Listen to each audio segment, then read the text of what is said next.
Well, hello my spirit soarers, and welcome back to Let's Play Pokemon Detective Pikachu.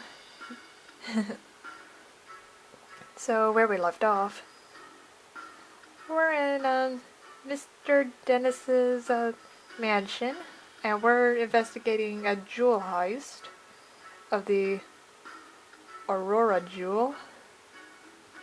And now, we're at the scene of the crime. Alright. There's some cotton on the ground. It looks really fluffy and soft.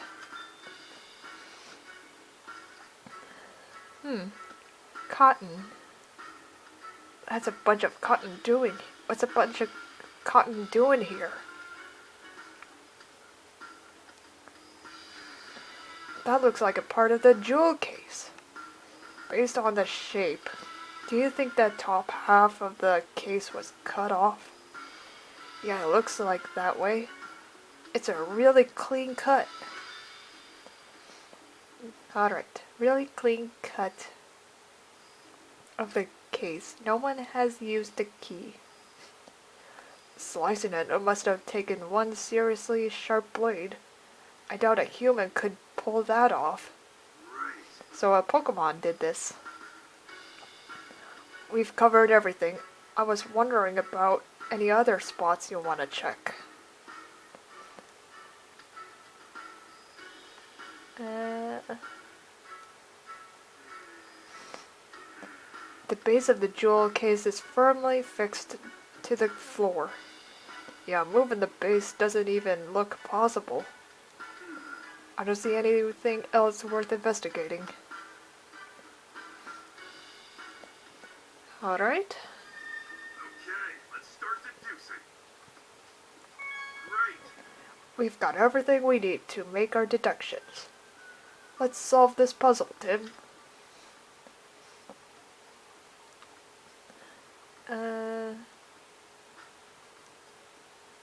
I suppose we could begin deducing. You've probably figured out how the culprit stole the jewel by now, eh? Alright, select begin deducing in your case notebook.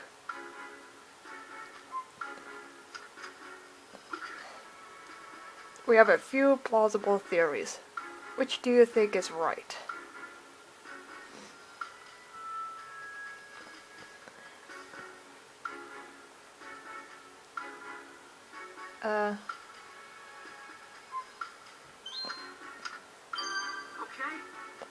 From what we've seen of the crime scene, we could tell that the jewel case was sliced open. After that, the Aurora drop was removed from the case and taken away. Right, and we saw that the jewel case was still locked, which supports that claim. We still need to investigate more to determine how the case was sliced open. But at least we know now how the thief got their hands on the Aurora drop. Yeah, we've made our first step forward.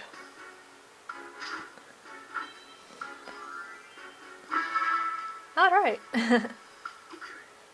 You understand how to use the case notebook now? Yep. Once I've got some evidence, I'll start deducing. Feel free to start deducing whenever you feel like it.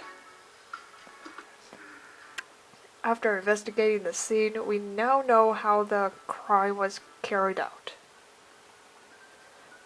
We can be certain that the culprit sliced open the case and took the jewel from inside. But there's just one more thing that's strange. Oh yeah? Yeah, think, Tim. What's strange about the way the crime was committed?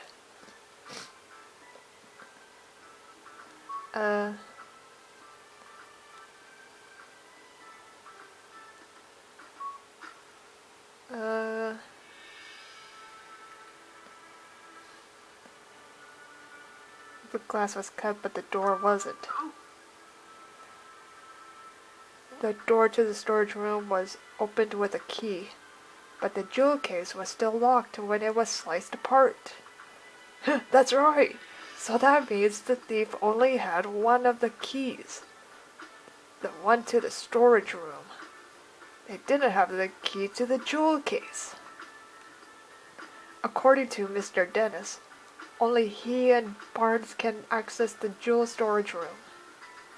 I understand why the police suspect Barnes, but I'm not so sure.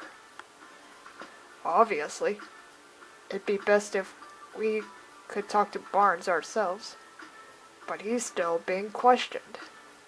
We need to ask Mr. Dennis about the lock on the jewel case. Right, after we wrap up here, let's go ask him.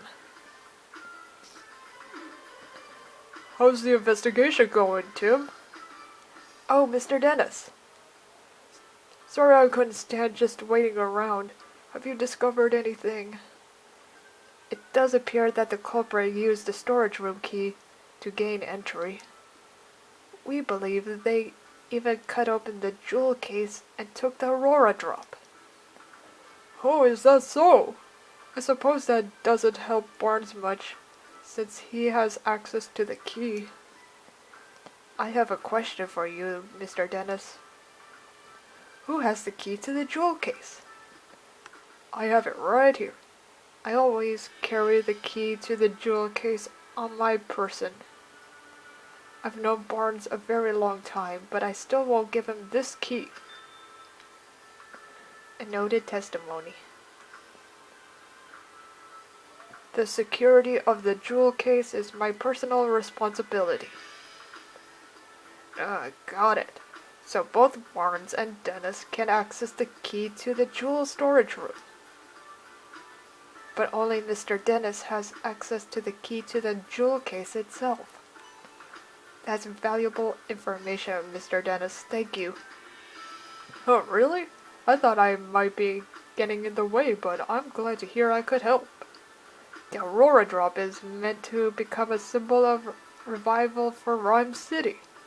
Anyway, I'm counting on you, Tim. Will do. A symbol of revival?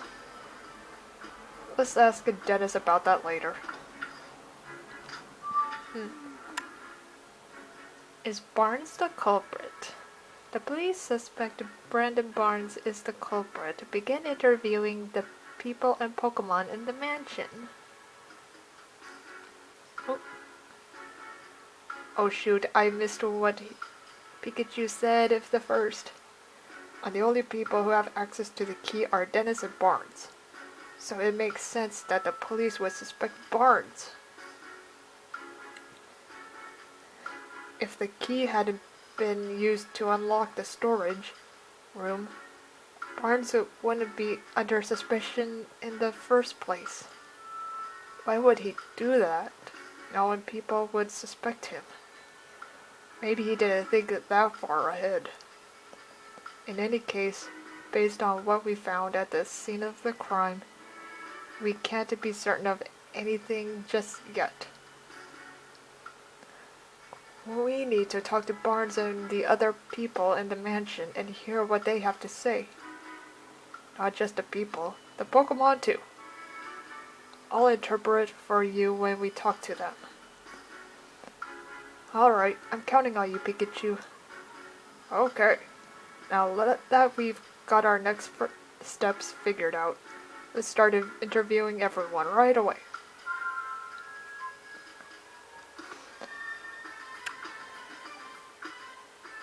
Alright.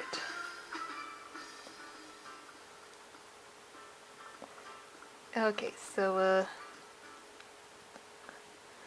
does he say anything? This is a jewel storage room, the scene of the crime. Okay.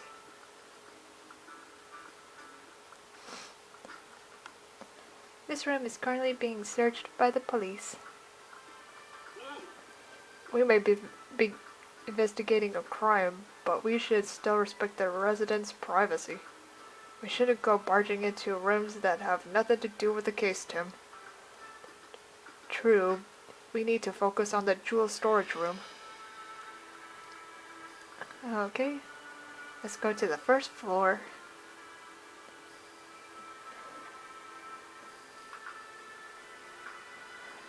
Okay.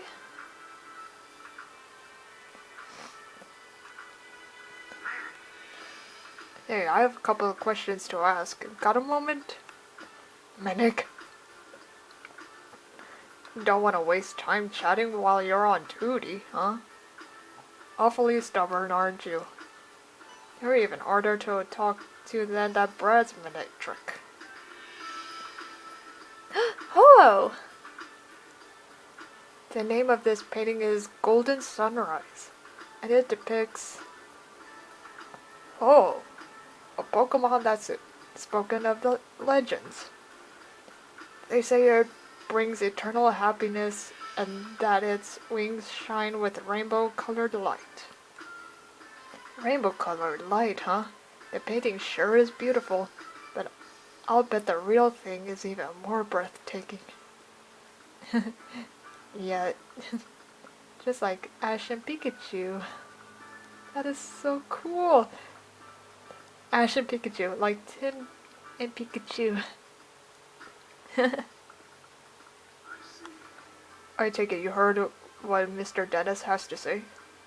I'm guessing he also told you about his butler? He's definitely not pleased that Barnes has fallen under suspicion. It sure seems that way. In my position, I'm not at liberty to share all the information we've gathered, but if there's anything I could do to help, just let me know. Thank you, Inspector Holliday. At the time of the incident, what was the situation in the mansion at the time of the incident? We're still looking into that. I'm sure you'll get more direct answers by asking the witnesses themselves. He's right. We should take this one step at a time and gather our own intel. About Barnes. I was told Barnes is the police's prime suspect. Well, the circumstantial evidence certainly seems to be pointing in his direction. He doesn't sound terribly convinced. Does anything strike you as odd? Yes, actually, I can't think of a single motive for Barnes to steal that jewel. He doesn't appear to bear any ill will toward Mr. Dennis, and he's in no trouble financially. That being said, we may uncover a motive in the course of our investigation, but for now, I can't say anything with certainty. Understood. About the Aurora Drop. I hear the Aurora Drop is an incredibly valuable jewel. The Aurora Drop's not just valuable, it's famous throughout the entire jewelry industry. Then there must be plenty of people who'd like to get their hands on it. Could the jewel have been stolen by an intruder? I can't rule out that possibility, but based on the current evidence, I'd say the likelihood of a burglary is low.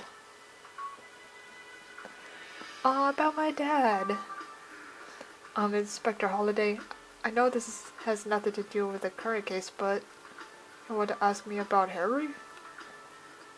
Yes. Do the police have any new leads on my father's whereabouts?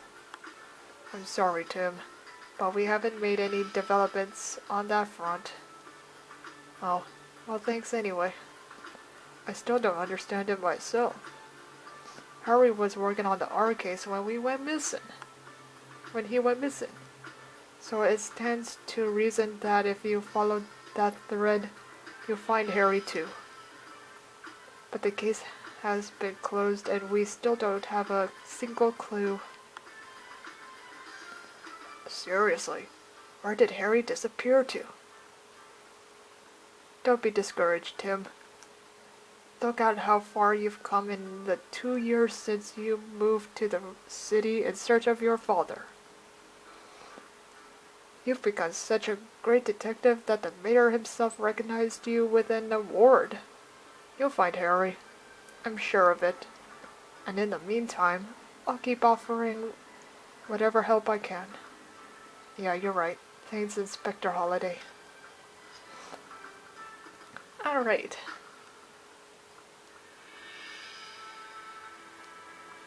Oh, Hello. Hello there, Detective Tim. No, I mean Detective Goodman. Larry Turner, newest staff member of the Dennis residence. Oh, wait. You are the detective, right? That's what Mr. Dennis said, at least. The name's... Wait, that's not proper enough. Sorry, my name is Larry Turner, and I'm a member of the house staff. House staff? Huh? Seems in over his head. If you need anything, just let me know. I mean, please inform me if... You really don't have to be so formal with us. Thanks. That's a huge relief. I got this job a while ago, but I'm still not used to talking all fancy. Uh-oh, is that a problem? Well, it's a good thing for me that Barnes deals with all the important guests. My main duties are taking care of the Pokemon managing the house and groundskeeping. And I can handle all that no problem. I don't know. This guy isn't exactly filling me with confidence in his ability to do his job. Anyway, you wanted to ask me what happened, right? I mean, I already told the police everything I know. I'm really sorry for taking up more of your time. Oh, sorry. That's not what I meant. I'm not complaining or anything. It's just that I don't remember what happened very well. Something attacked me out of nowhere and I blacked out. Something attacked him? So not the thief then? Can you please tell us more about that, Mr. Turner? Sure, no problem. The crime that took place. Right. So where to start?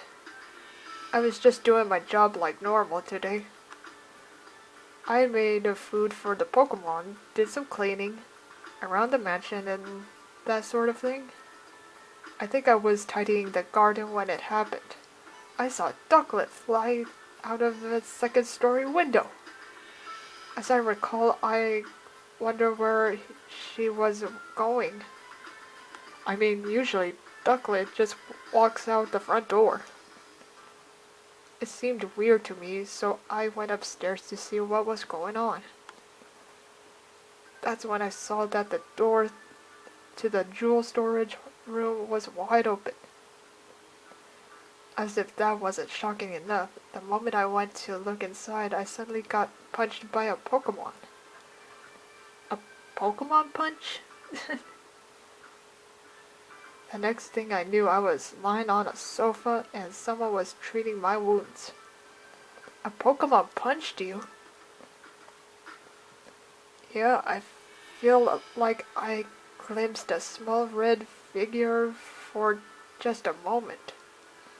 Based on the size, it could have been human, so I'm guessing it was a Pokemon. A red Pokemon. Do you know what kind it was? I'm really not sure. It all happened so fast. I see. I'm so sorry that happened to you. But I'm glad you weren't seriously hurt. That's what the doctor said too. No Pokemon would want to steal the Aurora Drop. It's possible that the culprit ordered their partner Pokemon to swipe the jewel and punched out Turner. So, Tim, now that you've heard Turner's story, what do you think? We need to find that ducklet that flew out of the window, and that red Pokemon too. Yep, you got it.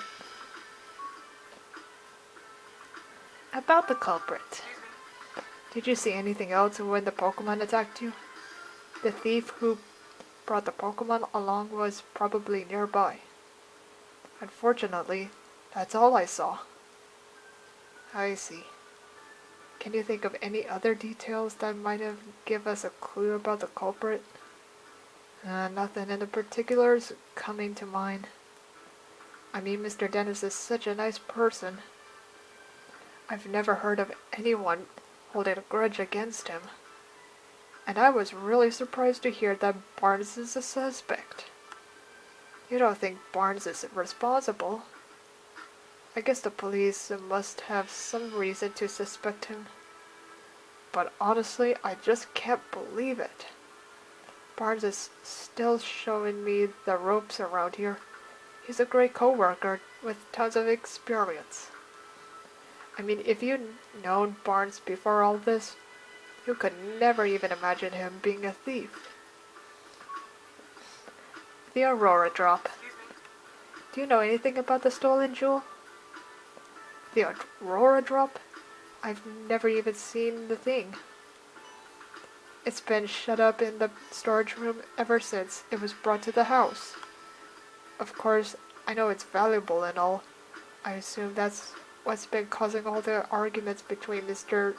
and Mrs. Dennis lately. What sort of arguments? In case you haven't heard, Mr. Dennis says he's gonna donate the Aurora drop. Seems like Mr. Dennis is against that plan. They've been fighting about it almost nightly. Every night?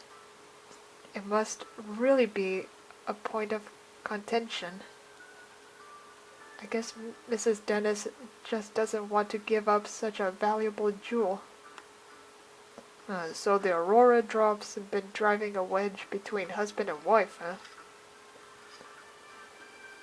Huh. Interesting. You know the drill, Tim. Wash your hands and gargle when you get home. Wash your hands Don't and gargle. Thank you, Pikachu. Oh! Clefable! Oh! Yes, Is that the you wife? certainly don't look like you're with the police. State your business. Nice to make your acquaintance, Mrs. Dennis. Claudia Dennis. We're detectives. Mr. Dennis asked us to investigate the incident that occurred here. Oh! Sorry, I'm trying to, get into the voice.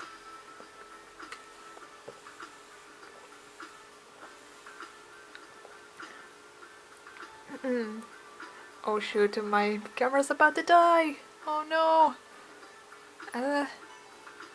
Okay, so I'm gonna try to recharge my camera, so I'll stop right here and think of giving Mrs. Dennis a voice, and I'll see you guys in the next segment, so please be show some support. I love you guys. Bye, and good night.